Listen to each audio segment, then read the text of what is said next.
Hello everyone, আসসালামু আলাইকুম। আমার পরাণের ভাই বোন, দেখো আমার হাজবেন্ড আমাদের জন্য পিঠা নিয়ে আসছিল। চিতই পিঠা আর ভর্তা যদিও আমার বাসায় আছে, সেটা তোমাদেরকে এখন দেখাবো না, কারণ এখানে অনেক ধরনের ভর্তা একসাথ করে নিয়ে এসেছে। টেস্ট ছিল। আর তারপরে দেখো গাছের লতা পাতা দিয়ে কিন্তু আমি আজকের ভিডিওটা শুরু করেছি। এই যে দেখো শোল মাছ, যেটার একটু লুক তোমাদেরকে দেখিয়ে দিয়েছিলাম, বাসি তরকারি পানি ভাত খাইছিলাম, সেটা দেখাইছিলাম। আর এটা ছিল তাজা তাজা রান্না করেছিলাম। এই শোল মাছগুলো কিন্তু আমার ভাই, মানে আমার দাদা গ্রামের বাড়ি থেকে পাঠাইছিল, যেগুলো আমার ফ্রিজে এখনও আছে। আরও অনেক মাছ আছে যেগুলো খাইতে পারি না আমার মেয়ের জন্য। আমার মেয়ে হইলো শুধু চিংড়ি মাছ খাবে, আর মুরগি, গরু, খাসি, এই তো এইগুলাই খায়। আর শিং মাছ, অন্য কোনো মাছ সে এখন আর খাইতে চায় না। আগে যখন ছোট ছিল তখন তাকে আমরা খাওয়াইতাম, কিন্তু সে এখন শুধু ওই শিং মাছ আর চিংড়ি মাছই পছন্দ করে, অন্য কোনো মাছ তার নাকি ভালো লাগে না। আর দেখো আজকে কিন্তু আমার খাবার দাবারের আয়োজন ছিল, চাল কুমার রান্না করছি চিংড়ি দিয়ে, আর শোল মাছ দিয়া লতা পাতা রান্না করেছিলাম, আবারও গাছ থেকে তুলে। আমরা কিন্তু বেশ কিছুদিন ধরে গাছের লতা পাতা খেয়ে বেঁচে আছি। তার কারণ আমার হাজবেন্ড না একটু দূরে যায় কাজে, যার ফলে সে বাজার করতে পারে না। আরও অন্য তার ব্যক্তিগত অনেক সমস্যা আছে, যার ফলে সে না বাজার করে না। তাই তো আমরা গাছের লতা পাতা তুলে তুলে খাচ্ছি। আর এইভাবে রান্নাটা আজকে করেছি, তোমাদের মাঝে যে দেখাই দিতে আসি, দেখো কেমন লাগে। আর এরপরে কিন্তু থাকবে গাছ থেকে আমি পাতা পাতা তুলেছিলাম, শাক পাতা, সবজি, ভেজিটেবলস এগুলা তুলেছি, সেটা তোমাদেরকে দেখাবো। ভাবতে পারো তোমরা, আমি ঢাকা সিটিতে ভাড়া বাড়িতে ছাদের উপরে আলুর লতা এবং মিষ্টি কুমারের লতা এবং পুঁইশাকের লতা, তার পাতা রান্না করে খাচ্ছি। আমরা ঢাকা সিটির মতন জায়গায় আমরা গাছ বানিয়ে খাচ্ছি। তাহলে তোমরা পরাণের ভাই বোন অনেকেই কিন্তু টাকা বাঁচাইতে চাও হাজবেন্ডের। এই যে দেখো, এটা কি একটা টাকা বাঁচানো না? আমার হাজবেন্ডের এটাতে কিন্তু আমার হাজবেন্ডের অনেক টাকা বেঁচে যাচ্ছে, যেহেতু আমরা ঘাস পাতা খাচ্ছি ঢাকা সিটির মতন জায়গায়। আর এই যে দেখো চালকুমার, যেটা তোমাদেরকে বলতেছিলাম যে আজকের আয়োজন আমার ফ্যামিলিতে।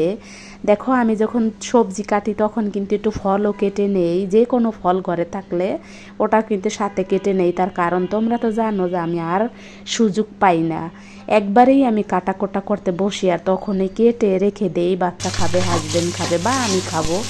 এই তো তারপরে সরাসরি চলে গেছি রান্না করতে। যে চিংড়ি দিয়ে বসিয়ে দেবো, হইলো তোমার চাল কুমার। আগে চিংড়িটা ভাজতেছি, তারপরে মশলা কষিয়ে এর ভিতর দিয়ে দেবো চাল কুমার। আর তারপরে দেখো শোল মাছটা কীভাবে রান্না করব পাতা দিয়ে। এই যে দেখো এখানে কিন্তু সব কিছু উপকরণ দিয়েছি যেগুলো আমরা সাধারণত বাংলাদেশের মানুষ খাইয়ে থাকি বা আমাদের মতন মানুষরা খেয়ে থাকে। যেহেতু আগে আমি ভিডিও করতাম না, এখন আমি ভিডিও করি। এখন কিন্তু আমি অত পরিপাটি করে রান্নাবাড়া করি না, এখন শুধু বেঁচে থাকার জন্য রান্নাবাড়া করি, বা বেঁচে থাকবো খেয়ে সেই রান্নাবাড়া করি। কিন্তু একটা সময় ছিল আমি খুব সুন্দর করে রান্নাবাড়া করতাম। আর এই যে হাঁড়ি পেতেলগুলো দেখো না, এই হাঁড়ি পেতেলগুলো চকচকা ছিল। আর একটা কথা তোমাদেরকে বলে রাখি, আমার চুলাটা কেন নোংরা হয় তোমাদেরকে আজকে বলি। সেটা হলো আমি একা হাতে কিন্তু রান্না করি না, তার কারণ আমরা তিনজনেই রান্না করতে পারি। আমি, আমার মেয়ে, আমার হাজবেন্ড, আমরা তিনজনেই যে যখন সময় পাই সে তখন রান্না করি। কেউ ওই চুলা পরিষ্কার করি না। চুলা পরিষ্কার করার দায়িত্ব শুধু আমার, আমি চুলা পরিষ্কার করি। আচ্ছা বলো, আমার বাচ্চাটা তো অত বড় হয় নাই, তাই না? আর আমার হাজবেন্ড তো পুরুষ মানুষ, আর যেহেতু হ্যান্ড হেল্পিং নাই, তাই দায়িত্ব তো আমারই থাকবে, তাই না? আর তারপরে দেখো এই যে চলে এসেছি ছাদে, যেখানে আমি লাগাইছিলাম পুঁইশাক, লাউলতা, মানে লাউলতা না, মানে আলুলতা, পুঁইশাক লতা এবং মিষ্টি কুমার।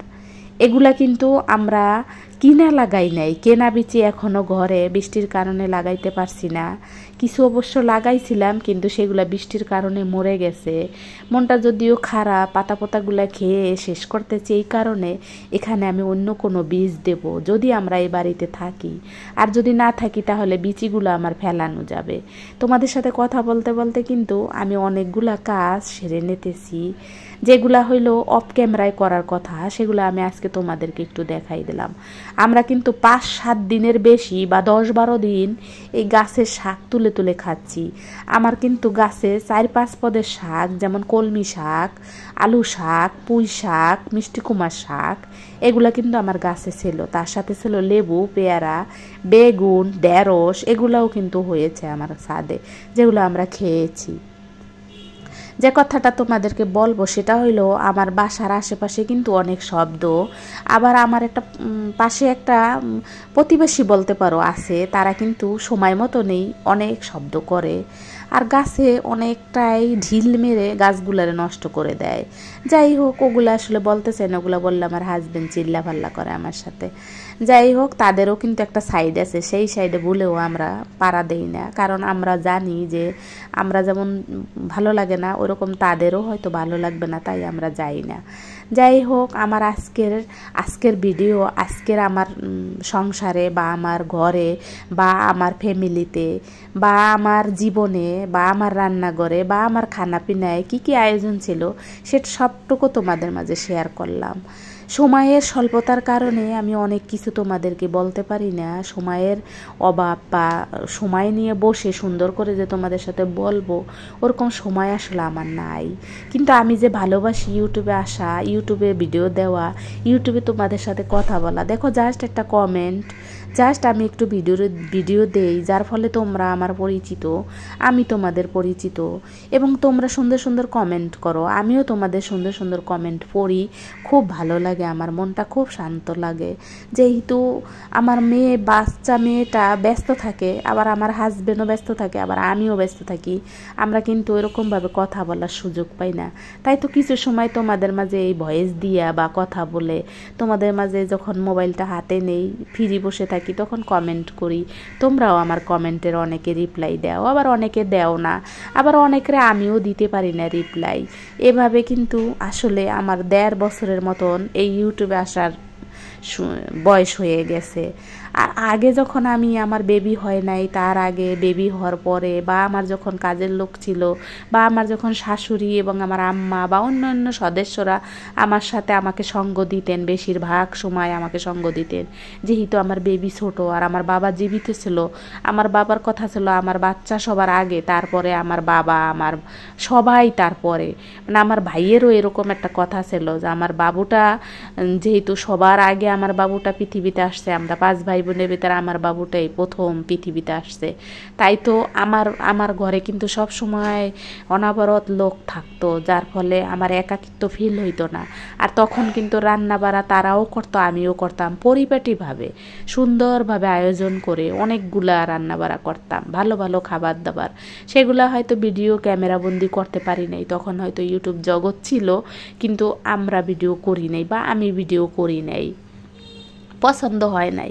কিন্তু এখন যেহেতু একা হয়ে গেছি, একাকিত্ব ফিল হয়, তাই তো ইউটিউব জগতে কিছু সময় দিয়ে তোমাদের মাঝে আমি এভাবে চলে আসি, আমার নিজের কিছু কাজকর্ম বা আমার নিজের কিছু ভালো লাগা।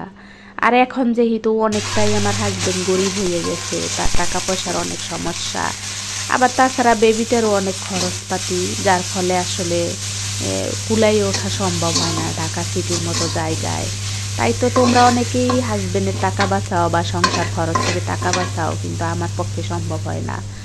আবার দেখো, সম্ভব হইলেও সেটা আমি আসলে বলতে পারছি না তোমাদের, তোমরা যেরকম পরিপাটিভাবে বলো, তোমাদের সবাইকে এই ব্যাপারে আমি আসলেই অনেক অনেক সাধুবাদ জানাই। তোমরা এভাবেই এগিয়ে যাও, টাকা বাঁচাও হাজবেন্ডের, তাহলে দেখবা আমাদের বাংলাদেশে আর কোনো ঘরে অভাব থাকবে না। আর রাস্তায় যত মানুষ পড়ে থাকে, খাওয়ার জন্য খাইতে পায় না, গরিব শুয়ে থাকে, ভিক্ষা করতে থাকে, তাদেরও আসলে ভিক্ষা করা লাগবে না। সবাই যদি এরকম সচেতন হইয়া আমরা ইউটিউবে এসে হাজবেন্ডের টাকা বাঁচাই, হাজবেন্ডের খরচ থেকে, হাজবেন্ডের টাকা থেকে, সংসার খরচ থেকে টাকা বাঁচাই ভবিষ্যতের জন্য রাখি, তাহলে কিন্তু আমাদের বাংলাদেশে আর কোনো অভাব থাকবে না। আমি মনে করি তোমাদের সবাইকে এই ধরনের উদ্যোগ নেওয়ার জন্য আসলে আমি অনেক সাধুবাদ জানাই, যে সংসার খরচ থেকে টাকা বাঁচিয়ে তোমরা ভবিষ্যতের জন্য এগিয়ে যাচ্ছ, এটা একটা ভালো দিক। তবে তোমাদেরকে আমি একটা কথা বলি, তোমরাও এই টাকা না বাঁচাইয়া একটু করে নিজেরা কোনো কাজ করার চেষ্টা করো। যারা ইউটিউবে করো তারা তো করো, যারা ইউটিউব করো না, ইউটিউব থেকে টাকা পাও না, তারাও অনেক কিছু করতে পারো। অনেক কিছু আছে কিন্তু আমাদের দেশে কাজ করার মতন আমাদের ফিমেলদের। যেমন আমাদের লন্ডনের রানী এলিজাবেথ যখন আমাদের বাংলাদেশে আসছে তখন কিন্তু স্বনির্ভর একটা গ্রাম দেখতে চেয়েছিল, যে গ্রামটা বারবার তোমার হলো খবরে বা চ্যানেলে আসছে। সেখানে কিন্তু অনেক কিছুই দেওয়া ছিল যে কিভাবে একজন নারী স্বনির্ভরশীল হবে নিজের উপরে, নিজের গ্রামে থেকে বা নিজের অবস্থানে থেকে। সেটা তোমরা কিন্তু দেখতে পারো, দেখলেই কিন্তু বুঝতে পারবা কিভাবে তোমরা টাকা উপার্জন করবা এবং সেই টাকা তোমাদের ভবিষ্যতে কাজে দেবে। সংসার খরচ থেকে তোমরা একটু কম খেয়ে বাঁচাবা, সেটা ভালো, তবে তোমাদের এটাও মাথায় রাখতে হবে যে না খাইলে এখনকার যুগে যেসব খাবার দাবার আমরা খাই এগুলোতে কোনো কিছু নাই। তাই তো তোমরা যদি আরো কম খাও তাহলে তোমাদের অনেক তোমাদের সাথে কথা বলতে বলতে আমি কিন্তু আমার সবগুলা কাজ বা ভিডিও যা তোমাদেরকে দেখাবো সব দেখাই ফেললাম। এ পর্যায়ে আমি বলবো তোমরা যদি আমার ভিডিওটা ভালো লাগে তাহলে অবশ্যই সাবস্ক্রাইব করবা, আর সাবস্ক্রাইব করে কেউ তুলে নেবা না। আমি তোমাদের ভিডিওতে না গেলে তোমরা রাগ করে হয়তো তুলে নাও, এটা করবা না। তুমি হয়তো আমাকে জানাবা যে তোমাকে আমি কমেন্ট করছি, তুমি আমার ভিডিওতে আসো নাই। তোমরা সবাই ভালো থাকো, আসসালামু আলাইকুম, আল্লাহ হাফেজ।